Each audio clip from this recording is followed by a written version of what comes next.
I'm going to be talking about something that I am very excited about, which is the relationship between sort of external reality and our efforts at making sense of that reality. And the boxes that I'm talking about that reality doesn't really fit into are categories. And that might sound a little bit dry, and if you're sort of already like regretting life choices 10 seconds into this talk, let me assure you that categories, by the end of the talk, I hope to have convinced you that they are both ridiculous and serious, which is sort of the best case for a topic. Okay, so I want an example to introduce this topic, and this is what I came up with. So I thought I'd start with a greeting. So I'd start with hello, because all the best greetings start with hello. And I follow up with hello to establish some common ground, which is even better. Now we're all in this together. And now is where it gets interesting, because now we have a category coming. And this is the one I chose, hello, fellow apes. And what I'm sort of going for here is some sort of reaction to that statement, some neurons firing, hopefully. What I wanted to do is like strike the wrong key at the piano. It would have been, the problem is in the category, so it would have been much easier or less problematic if I'd said something like hello, fellow humans, even though that's a bit stilted. But it's perfectly acceptable. I could have said hello, fellow sentient beings, which is an odd greeting. Might have you suspect that I'm some sort of octopus or alien or something. But again, less problematic than the one I chose. You couldn't possibly object to this one, because objects are a base class of everything in the universe. But it's also a very vague greeting. Like, so I'm greeting you, but I'm also greeting all the chairs in the room and all the coffee cups and so on and so forth. But I chose this one because I wanted to start some reflection, right? And this is the most problematic one. Why is it problematic? Why is it so dissonant, right? Is it wrong? Is it because it's wrong that it's dissonant? I guess first we have to settle this. Like, do we agree that we are apes? And to answer that, we need to think, well, what is an ape? Or what is the category of apes? Or what does it mean to be a member of that category? And technically, apes form a clade of animals with a common ancestor, and this approach to sort of organizing species is called cladistics, and this is how we organize species. And from that perspective, there really is no doubt, right? We know the common ancestor for apes, we know the common ancestor for humans, and there is a relationship between the two. So we are technically apes, there is nothing more to discuss. So this is us now, sort of at the family reunion. And we should be enjoying ourselves. They're all good relatives, right? And if we're not, there's even this gibbon over here, so it's not that easy to sneak out on the side if we didn't enjoy ourselves. So not only are we apes, but we are by far the most common ape on the planet. So this here is the chimpanzee to human ratio in the world. So by the most optimistic count for chimpanzees, which is 300,000.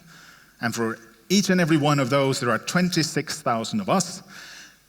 So it's not even a competition. Like, all the other apes are sort of like rounding errors. If you pick a random ape from the planet Earth, you're going to pick a human every time.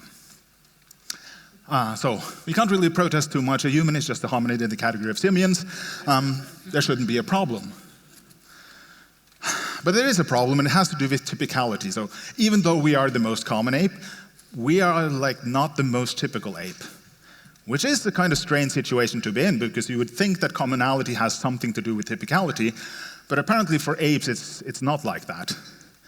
It's not entirely unique either. We have the same situation for birds. I once did a talk where I argued that sparrows are the birdiest bird there is, but it's not the most common one. The most common bird is the chicken, the domesticated chicken, which is kind of a pathetic bird. We can't even fly properly. But of course, we know why there are so many chickens in the world. It's because chicken tastes better than sparrow. Okay, so yes, we are technically apes, but, right, so we have accepted it, like, grudgingly. We've seen the diagrams, we've seen the family picture. Still, we don't feel like we belong.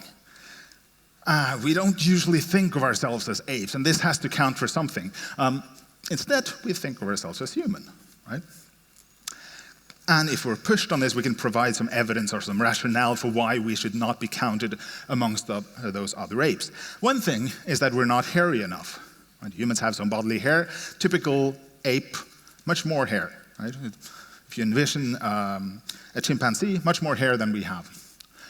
We are too upright to be a typical ape, like we walk on 2 feet, whereas if you see like a gorilla, it typically walks on all 4s. Or if it does walk on 2 feet, that's like a funny internet video, right? So we like watching that because it's amusing. Our arms are too short. If you remember the gibbon from earlier, it was like standing upright, but still its hand was like down by its feet.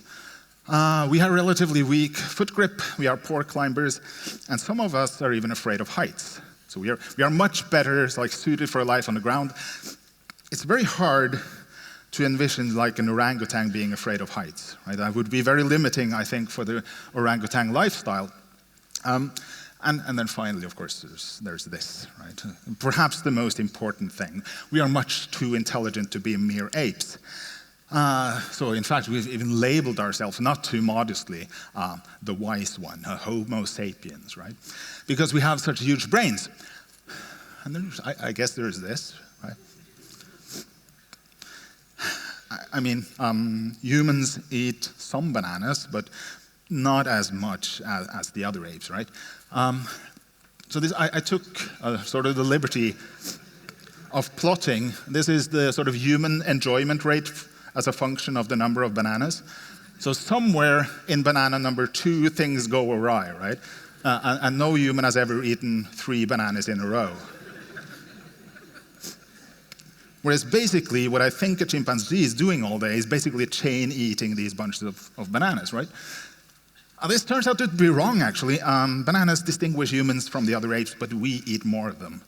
And the main reason for that is that when we talk about bananas, we typically mean this. This is the berry of the cultivated banana plant known as a Cavendish banana. And this is a domesticated plant. And you can only get these through us, right? Other apes cannot get to these. So we are like the sort of the banana dealers of the ape world, if you like. So this turned out to be wrong. But still, it doesn't really matter. We are different, right? Somehow we are different. There are some similarities, but there are also significant differences, which makes us feel like ape is a poor label for us. And we have the support of this guy. This is the philosopher Ludwig Wittgenstein, and he is like a really smart ape, if there ever was one. And he says that the meaning of a word is in how it's used. And since we don't use the label ape to refer to humans, then we're not really apes, right? Or if we do refer to humans as apes, that's a slur and an insult, and I should really be apologizing for referring to you as apes earlier. But at least I said fellow, right?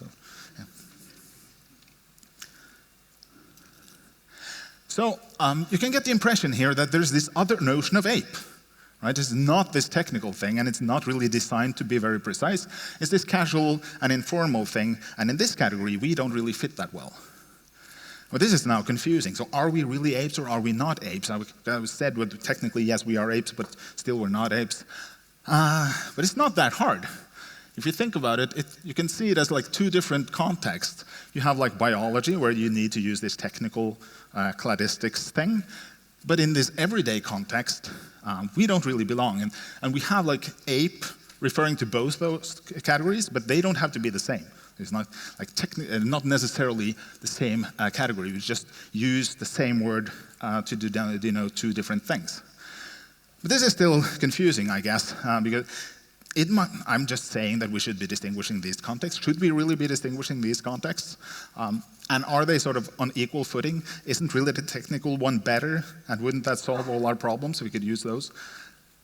We'll get back to that. But in the meantime, we can sort of ask ourselves, well, just how ape are we? Now, if all goes well, and you're a polite audience, at the end of this talk, you might clap.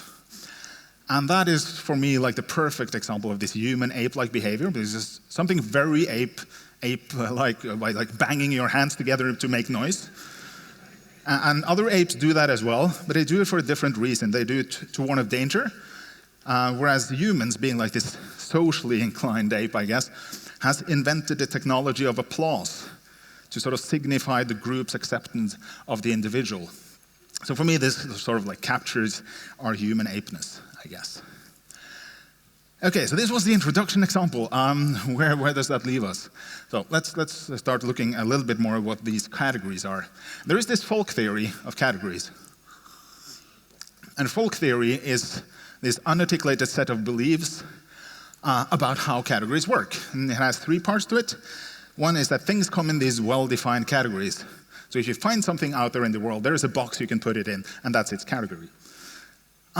These categories are characterized by shared properties, sometimes called sufficient and necessary properties.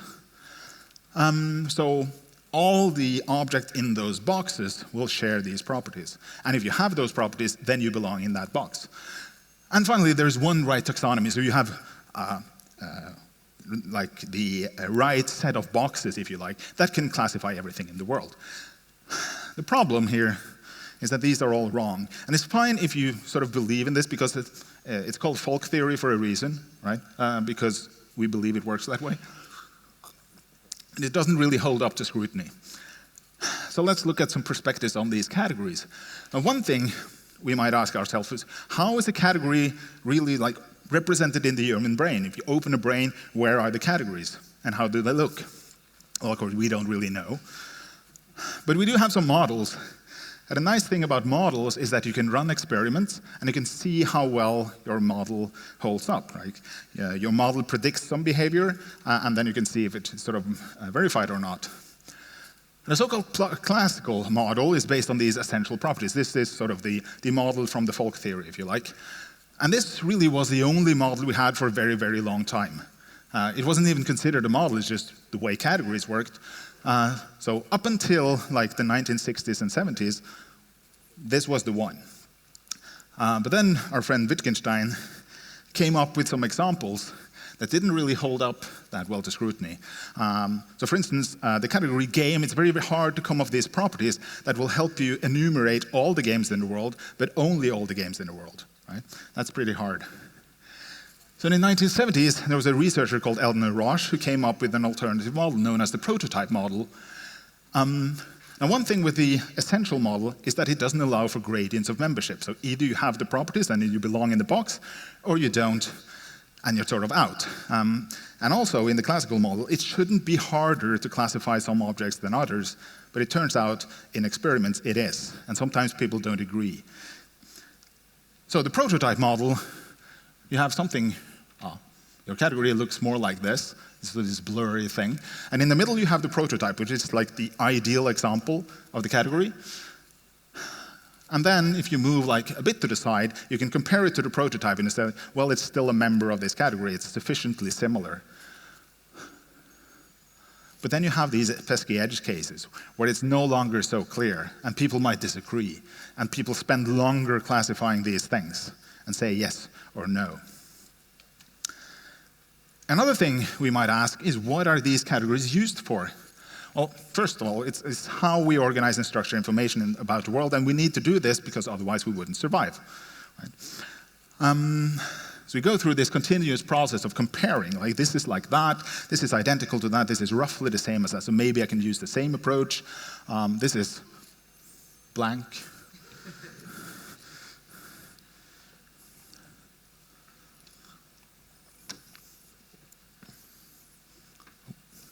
Let's see if this works better. Okay. So this is different from that, so maybe I need to do it differently. Let's hope this one was different from the other one, right? Even though they're quite similar.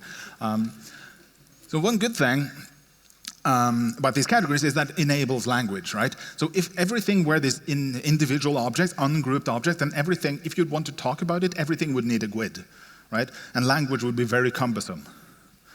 It allows for economy of thought. So you can think about many objects at the same time.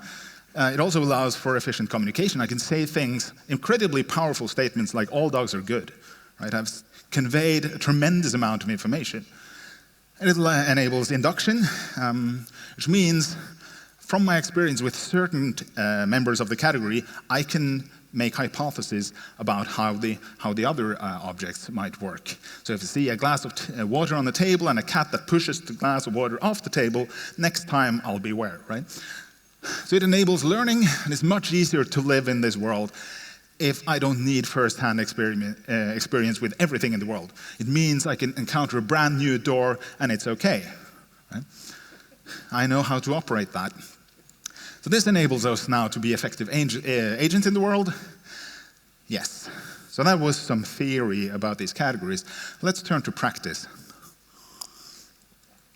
And the short story is that categorization in practice is hilarious. This is why I like doing this talk, because I think it's amusing.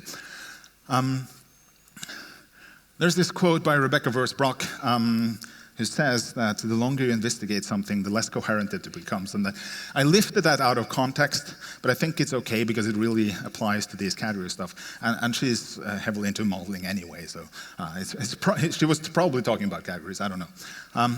Okay, so we use these categories as boxes for things. So a basic operation is sort of to determine category membership. So you want to evaluate whether or not this could be a member of this category. And you can think of that as sort of like a function. Right?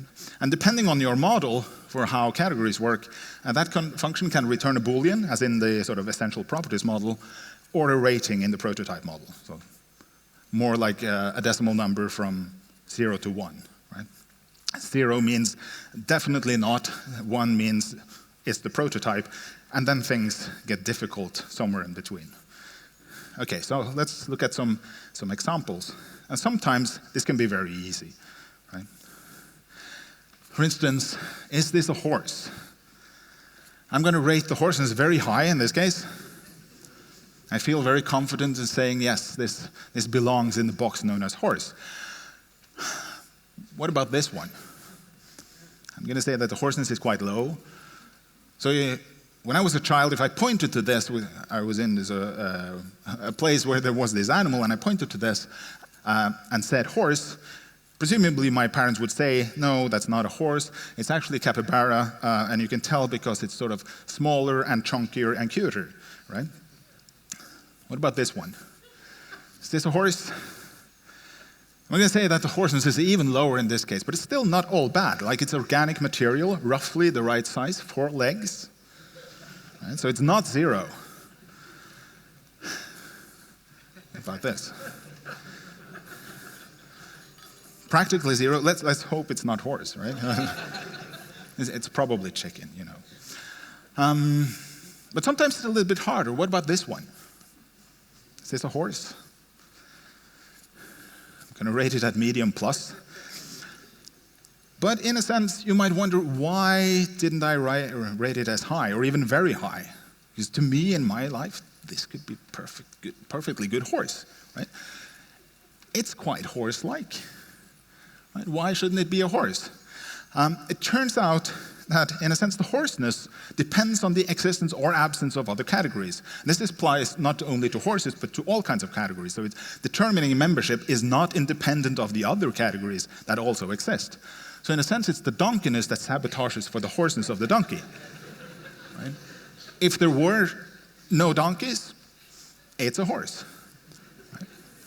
But my parents taught me well, so I know that there are donkeys in the world, and so I can no longer say it's a horse. Right? So I am forced to use this donkey category now. Let's try another. You can't really have a talk about categories without bringing up sort of the problematic tomato, because apparently it's so hard, right? Because it's supposed to be the opposite of your intuition, and your intuition tells you that it's a vegetable, so you push the fruit button, and did I score okay? I think we think about this entirely wrongly. I think it's the folk theory that's sort of messing with our heads. We think we need to answer this sort of separately. So we think we need to put it into one box. For me, a tomato is 70% vegetable and 30% fruit. And this is my everyday categorization. No one can force me to do anything differently from this. And I don't really have to choose, right? Most of the time, I only think of tomatoes as tomatoes. I rarely go the abstraction above, right? And in a sense, I'm lacking some context here to answer this even, right? So it's like Schrödinger's tomato in a sense. I can suspend judgment until I know more about what you want to know. My friend Roumeau put it very nicely. He said that in the culinary bounded context, like if you're making food, it's a vegetable. If you're a botanist, it's a fruit. And if you're doing theater, it's feedback. Right? And I think the feedback thing probably applies to conference talks as well, right? So that means at the end of this talk, now you have a choice, right? So you can either clap your hands or you can throw a tomato. And then you can sort of decide for yourself which one of those is the most ape-like behavior. Okay, so categories are contextual. They can be fuzzy. There are degrees of membership. Another thing that we like to do with categories is to organize them in hierarchies. And we do this through, we like to think of some categories as generalizations, as specializations of other categories. And this is sort of the basis for inheritance in object-oriented programming languages and so forth. So this here is the hierarchies of categories that is in use for classifying living things today. But when you see something like that, it's important not to take this too seriously, because this is just a model, this is just imposed structure. Someone made this up because it's sort of convenient and useful, right? And there have been other models before this. There will be other models when the majority of scientists discover or agree that we should split this differently, right? And in fact, Google was very helpful when I was sort of researching this and gave me some alternatives, like what are the 7 classifications of animals, what are the 5 classifications of animals, what are the 10 classifications of animals, the 6 major classifications of animals, the 11 groups of animals, and the 7 characteristics of animals. And to make this worse is that there really are no species. This is the dirty secret. It's just an abstraction, right? It's just a group of living organisms. They are quite similar, and they're capable of interbreeding. That's why we think of it as a species. But we know that species evolved from other species through mutation, right? So otherwise, we wouldn't have this common ancestor with the apes. We know that things, so this is, it's just an abstraction. It's a useful abstraction, but still an abstraction, right? So next thing I want to talk about is called basic level categories. So when you have a hierarchy, like the one we saw, there is one level that can typically be identified as the basic level. Now, for instance, the basic level category is the one that we prefer to use for categorization. And when I say prefer, it's something that we can test. It's a property of our brains that we can test. So we're quicker to use this basic level than both more abstract and more specialized levels in the hierarchy. Right? So for me, this is going to be, my brain is instantly going to say dog. Because it might fill in later on that, yeah, it's a German Shepherd. It's basically never going to say it's also an animal, by the way, because that requires me to stop and think, yeah, this is an animal and it's a mammal and whatever, right? So basic level category, dog. And the way that our brain chooses these basic level categories is through a process of different information. So we want sort of this pragmatic trade-off between, we want sort of the optimal set of categories. So we want categories to provide a lot of information, yet not be infinitely many, right? And that's why we have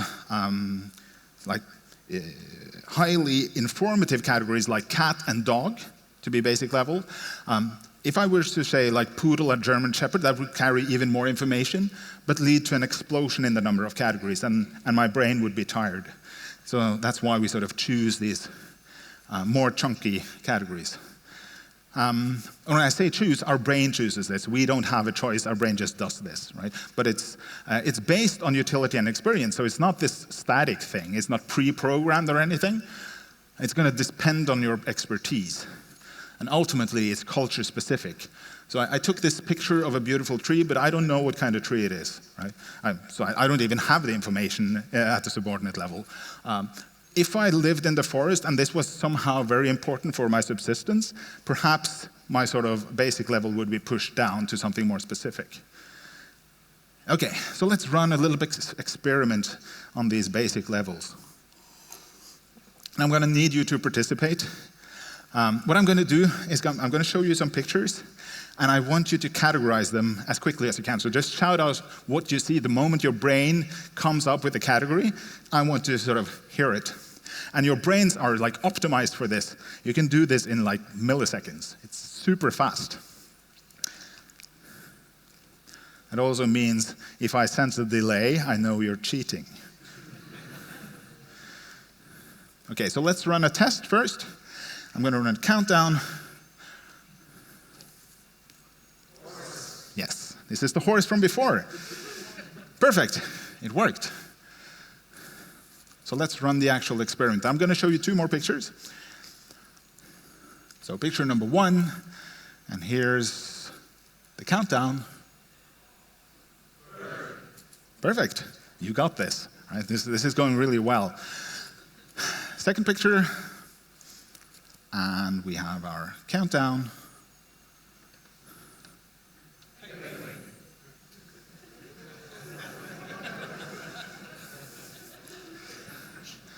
That's odd. I said that our brains have these basic levels, and this is the simple hierarchy, right? Both the robins and the penguins are birds, yet, so our brains should choose here, right? And yet we tend to categorize the robin as a bird, but the penguin as a penguin. So that doesn't really fit this theory of basic levels, and the reason is that things are always more complicated, and the longer you look, the less coherent it becomes, right? The way I understand this, or think about this, is that robin is, in a sense, a bird that happens to be a robin. It's a detail. Whereas a penguin is a penguin that happens to be a bird. And this is a sort of like a cumbersome way of saying that robins are typical birds, and therefore it's not that important what kind of bird it is, whereas penguins are atypical birds. And so our brains feel that if I classify this as a bird, I'm going to lose some information, some potentially relevant information. And again, we can't really determine, or it's not a choice, right? Our brain does this. But it has some interesting effects. For instance, if there is a disease that affects robins, we're going to infer that it probably affects all kinds of birds, except maybe the penguins, right? Whereas if there is a disease that affects penguins, we're going to think, well, it's probably a penguin-specific thing, and the robins and all the other birds are safe. So, typical cases categorized at a basic level, atypical cases categorized at a subordinate level, and this now gives us a perfect excuse to refer to ourselves as human, because we think of ourselves as atypical apes. Okay, now sometimes categories and these fuzzy categories lead to discussions. So we argue over whether something belongs in a given category or not, which is really the same as arguing about what should this category be. And I wanted an illustration for this negotiation process, but all I got was like people in business suits shaking hands, and that's not how this looks. So this I think is more appropriate or more representative. For instance, this is a classic discussion in software, like is HTML a programming language? Right? And I'm sure there are people in this room who have very strong opinions about this question. I think this is the wrong question. Right? A better question is whether or not we want it to be. Right? Do we want HTML to be a programming language? Do we want to put it in that category? And what would that do to the category? Right? So we can choose. And in discussions like this, I think we tend to be confused about what is descriptive and what is normative. We're going to say something and think it's descriptive, like HTML is not a programming language. But what we're really saying is that we're voting, right? We're saying, I don't want it to be in that category. And that's a different thing. I think it's important to remember also that the problem is not with the object, with the category always. The object is whatever it is. HTML is HTML. Whether or not it's also a programming language or not, that's sort of like, again, it's a choice, right? It's not, doesn't really affect what HTML is. And our friend, the platypus, obviously agrees with this, right? We think of the platypus as a strange animal, because it's a mammal, but then it lays eggs, and mammals are not supposed to do that. But from the perspective of the platypus, it's the most normal thing in the world, right? It couldn't be any other way.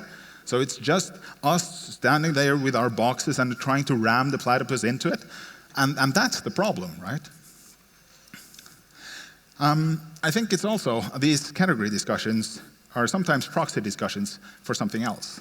Right? For instance, when we're talking about whether or not HTML is a programming language, that's also a discussion about who is a programmer. And that can have some interesting real-life effects. For instance, in terms of status, how much you're paid, and so on and so forth. So it's important not to be too naive about these discussions. Right? And the capacity or the ability to define what the category is gives you some power over the domain. So we have a question like, is X a member of category Y? That sounds very objective, like we're being very neutral, but in many cases it's not. Right? It has real-world consequences. And when we're confronted with questions like this, we shouldn't rush towards like an absolute answer in absolute terms, but rather ask what are the implications, what would the consequences be. So typically there will be pros and cons. Right? There are going to be trade-offs. And the reason is that we're really doing modeling. We're sort of modeling the world with our categories. Right? And this makes modeling now also serious. And this business with negotiating categories becomes serious business. Because modeling is lossy, we're going to have to lose some information. And in that process, we're sort of highlighting some things about reality and hiding other things. And that can have serious consequences. In a sense, modeling determines what the world looks like. It doesn't really directly change reality, because reality really doesn't care about our categories in a sense.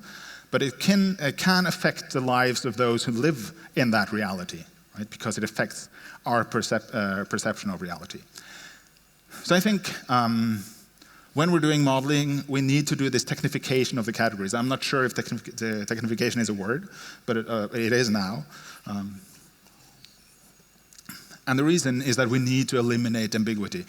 Ambiguity is not really a big problem like in normal life, but when we, for instance, want to make a software system, we're going to have to deal with it, right?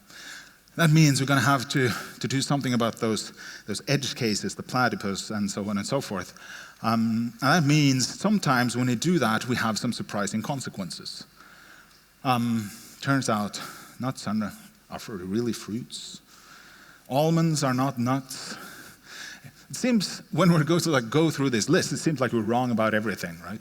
We have no idea about what we're talking about. All our categories are wrong, but we're not wrong. And we've been through this before with the apes, right? It's the difference between everyday categories and these technical categories. What's missing is context. Yeah, so we have the everyday versus the technical. And we need these technical categories for precision, right? But they're not. It's important to remember that when we do that, it's no longer the same category, right? And it's sort of split in two, where we have the everyday on one hand and the technical on the other. And they just share the same names, and that's why it's confusing. But this precision comes at a cost, right?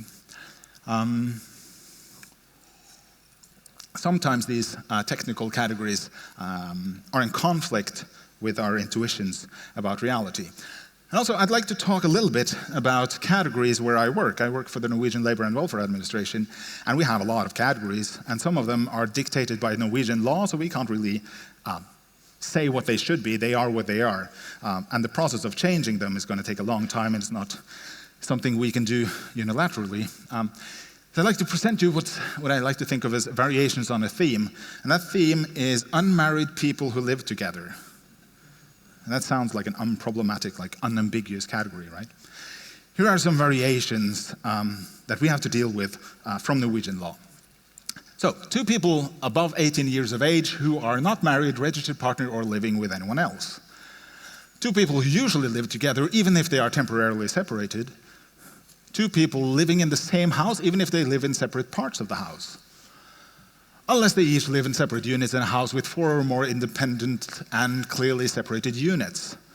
Two people who have previously been married, who are living together in a marriage-like relationship, who could legally get married or enter partnership, who have or are expecting children together, who have or have had children together, who live in a joint residence, who live in a common household, who have lived together for at least 12 months, who have lived together for 12 of the last 18 months, who intend to keep living together. So, as I said, precision comes at a cost.